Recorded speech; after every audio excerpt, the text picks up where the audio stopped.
है बंबई में? है बंबई में? नहीं है।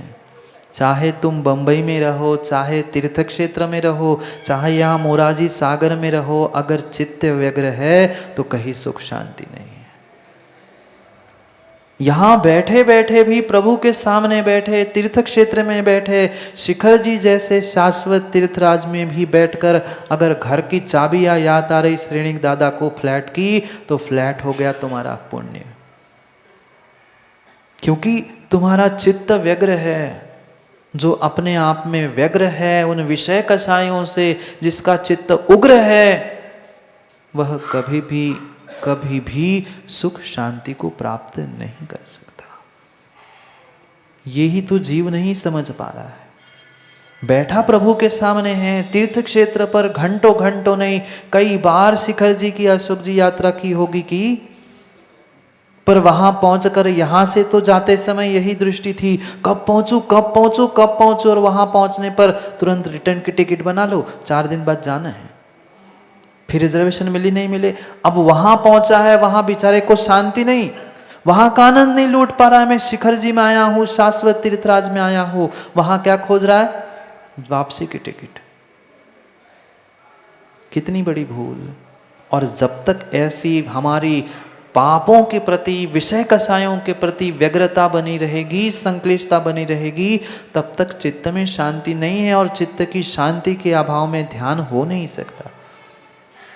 जिस सद्ध्यान को प्राप्त करने की प्रेरणा यहां दे रहे हैं, वह सद्ध्यान मात्र और मात्र चित्त की एकाग्रता, चित्त की शांति से मिलेगा, अन्य नहीं मिलेगा।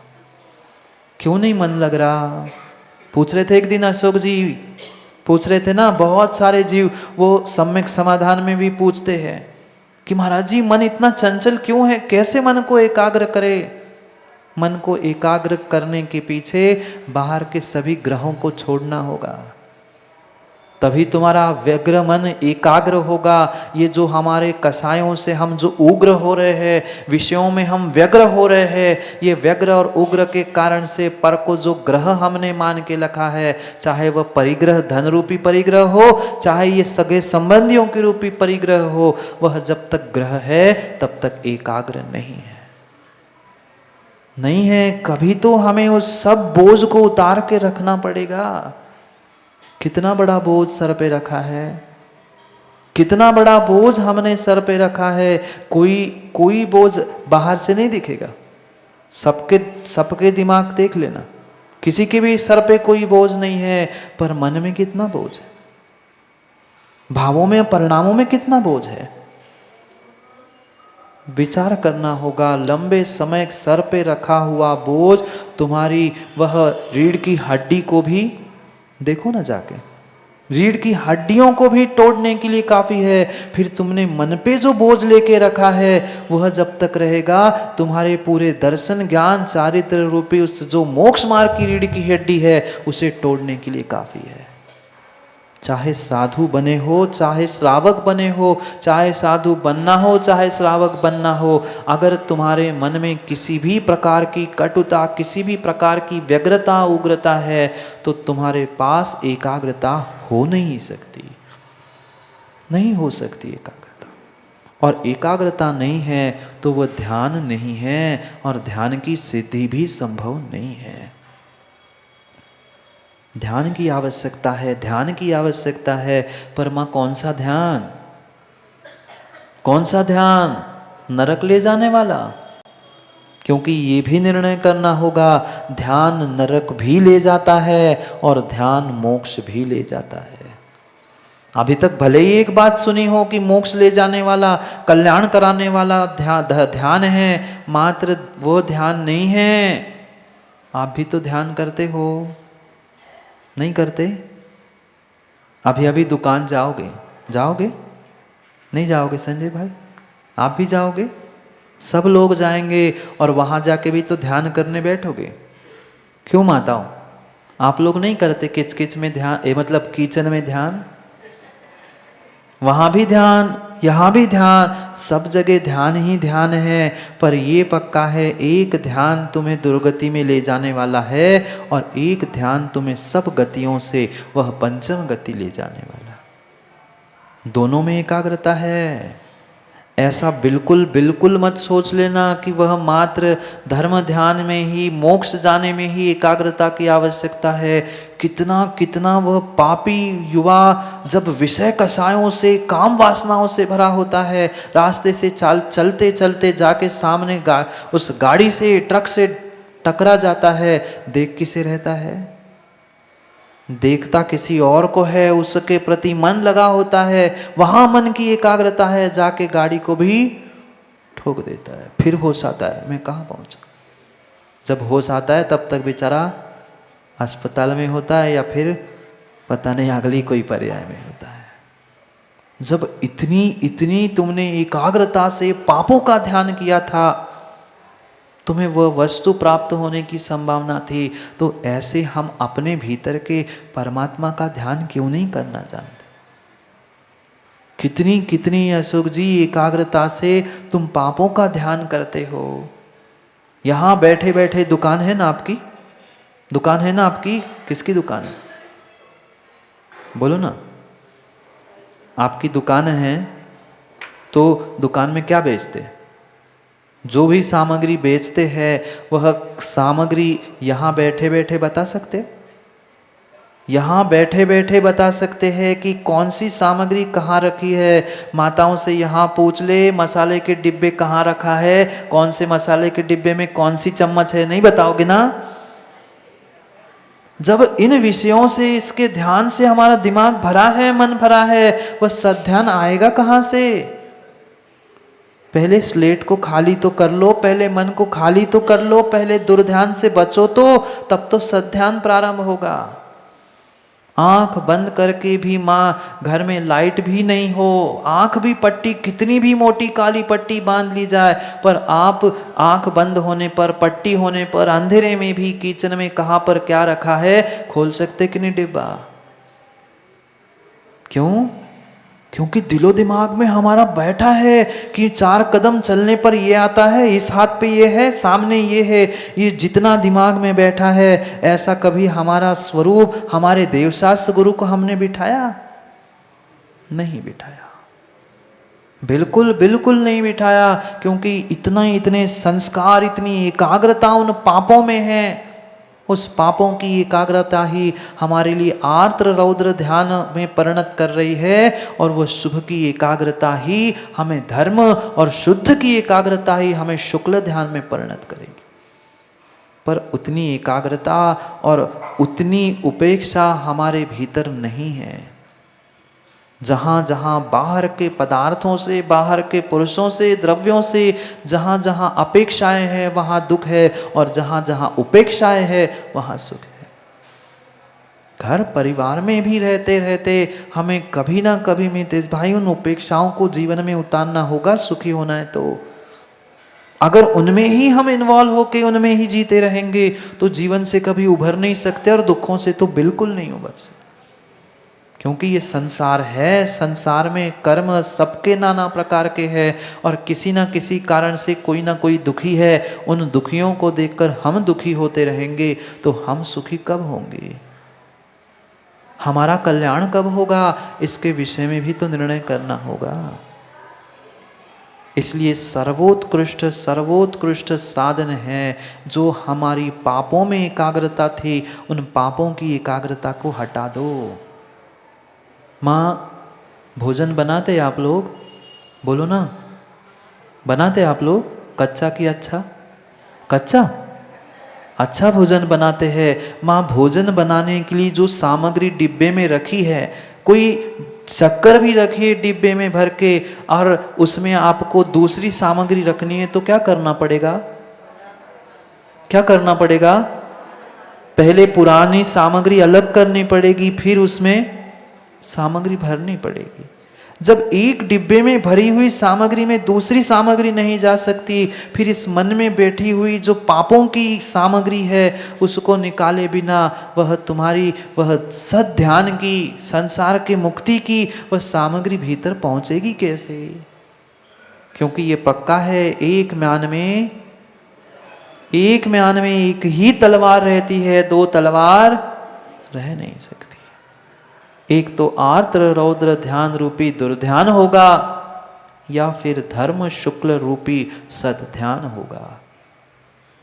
नहीं कर पा रहे हैं शुक्ल ध्यान बंगेला, कम से कम सद ध्यान तो कर लो, सद ध्यान तो कर लो। अगर हम यहाँ बैठे बैठे भी वह दुकान के बारे में सोच रहे हैं, भोजन के बारे में सोच रहे हैं, माँ ये परिपूर्ण रूप से आर्द्र रौद्र ध्यान चल रहा है। कभी परिग्रहानंदी, कभी हिंसानंदी, कभी चौर्यानंदी, पता नहीं कितने कितने कितने उन पापों में हम आज तक आनंद लूटते रहे। और जब जब पापों में आनंद लूटते रहे, तब तक रौद्र आर्द्र ध्यान के निमित्त से हमने नरक निगोद तिर्यंच जैसी गतियों का बंद किया। थोड़ा तो विचार करो, थोड़ा तो विचार करो। मैं इसको नहीं चाहता, इसको भगा दो। अनिष्ट संयोग, अरे ये बहुत अच्छा था, ये क्यों चला गया, ये बहुत अच्छे थे, मेरा मित्र था। ये जो इष्ट के संयोग की भावना है, अनिष्ट के इष्ट के वियोग हुआ उसका दुख हो रहा है, अनिष्ट का जो संयोग हुआ, ऐसा नहीं होता ना माँ? कितना दुख किया। जिससे जिससे हमारा वह राग था, जिससे मेरी इच्छाओं की पूर्ति हो रही थी, मनोज भाई वो हमारे लिए इष्ट था, और वह इष्ट चला गया, हमने दुख किया। ये आर्द्र ध्यान है माँ। क्या चार पाए नहीं पता? नाम तो सब तत्वार्थ सूत्र के हमने रट के रखे हैं, चारों ध्यान के चार चार प्रकार भी, पर कितनों को छोड़ पाए और कितनों को ग्रहण कर पाए? नहीं कर पाए। किंचित भी इष्ट अनिष्ट वियोग संयोग के प्रति हमारे परिणाम बिगड़ रहे हैं। ये मेरे साथ नहीं होना चाहिए था, इनके घर में क्यों मैं जन्मा, ये ऐसे है, आदि आदि जो भी मेरे परिणाम हो रहे हैं वह परिपूर्ण रूप से मेरे लिए दुख देने वाले हैं। अनिष्ट संयोग जो मेरे अनुकूल नहीं है वह मेरे लिए अनिष्ट है। वही बेटा वही बाप एक दूसरे के लिए अनिष्ट होते हैं जब इच्छाओं की पूर्ति नहीं होती।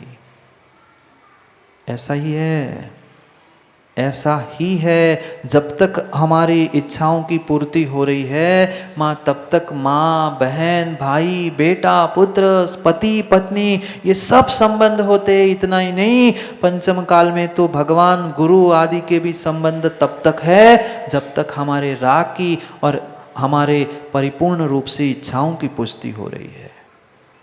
मेरे राग मेरी इच्छाओं की पूर्ति नहीं हुई तो हम भगवान को भी नहीं मानते। हमने आँखों से देखा है। एक बार शायद मैं कह भी चुका हूँ, अपने उनकी राग की पुष्टि नहीं हुई, घर में लगे हुए भगवान के और गुरु के सुमन पंडित जी फोटो निकाल के रोड पे फेंक दिए। देख लिया गुरु को और भगवान को, क्या कर लिया मेरे घर का। मेरे पतिदेव तो चले गए, बहुत धर्म करते थे, देख लिया गुरु और भगवान को। क्या भगवान और गुरु तुम्हारे लिए कुछ कर रहे थे? पर दूसरों से तुमने जो अपेक्षा रखी थी वहाँ अपेक्षा ही तुम्हें दुख दे रही थी। भगवान गुरु तुम्हारे लिए कुछ नहीं कर रहे थे, पर वहाँ तुम्हारी मान्यताओं की, तुम्हारी परिपूर्ण रूप से मान कसाय की पुष्टि हो रही थी। इसलिए हमें लग रहा था कि हमारा काम बन रहा है, और जहाँ नहीं बना हमने छोड़ दिया। ये दुर्ध्यान है। इष्ट वियोग और अनिष्ट संयोग, निदान वेदना, ये सब हमें दुख देने वाले हैं। इसलिए शिवकोटि स्वामी कह रहे हैं कि भाई अब बहुत हो गया, बहुत हो गया। सब कुछ मैंने समझा दिया। वह श्रावक के लिए क्रियाएं भी समझा दी, जल गालन कैसे करना है, वह अष्टमी चतुर्दशी आदि आदि दिनों में कब कौन सी क्रियाएं करनी है। अब सब क्रियाओं में एक अंतिम क्रिया अगर तू सीख लेगा तो तेरा कल्याण हो जाएगा। क्योंकि व्यवहार की बात की है बंगेला, तो निश्चय कभी भी आचार्य भगवंतों ने छोड़ा नहीं है। व्यवहार की सब बातें हो गई, अब निश्चय से कह रहे हैं तुम्हें ध्यान करना होगा।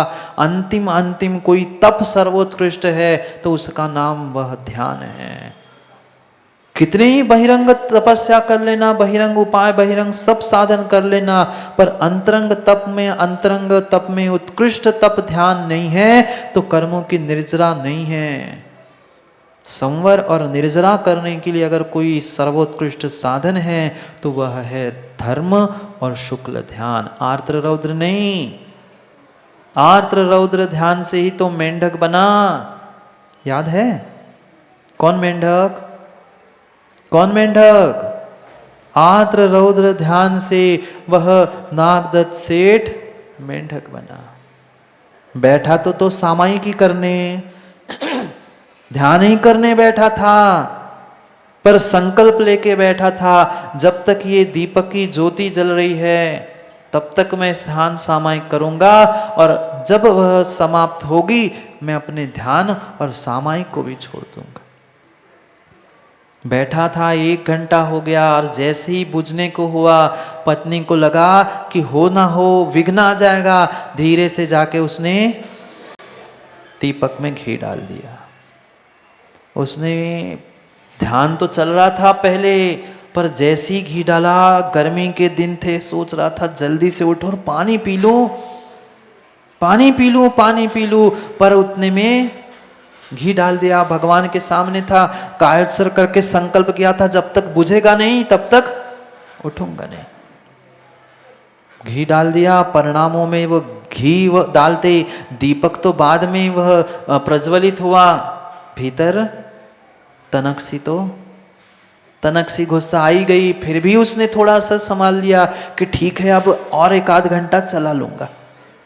प्यास तो लग रही थी, पानी पानी वह लग रहा था, ये सोच रहा था कहां से ही आ गई देवी, रोज तो देखने नहीं आते, आज ही मैंने नियम ले, आज ही घी डालने आए। जैसे तैसे दूसरा भी घंटा बीता, पुनः आई देवी और सोचा क्या आज हमारे पतिदेव ध्यान में लीन है, हम और काम करते हैं, ले और घी डाल दिया। हाँ, कुछ लोगों की आदत ही होती है, जलने में जलते में घी डाल दो। वह दीपक जल ही रहा था, उसमें जाके घी डाल दिया। अब तो आप ऐसे बाहर हो गए, कह कुछ नहीं पा रहे थे, क्या कहते? सबके सामने कुछ कह देंगे तो लोग कहेंगे भाई गुस्सेल है। सो बेचारा मायाचारी करते करते करते आर्द्र रौद्र ध्यान कर रहा, कहाँ से आ गई आज, मैं ध्यान करना था, पानी पीना था, ये संक्लेश परिणामों से कारण वह उसी पानी पानी करते करते वह मर गया। कौन? ध्यान करते करते मरा और जाके मेंढक बना।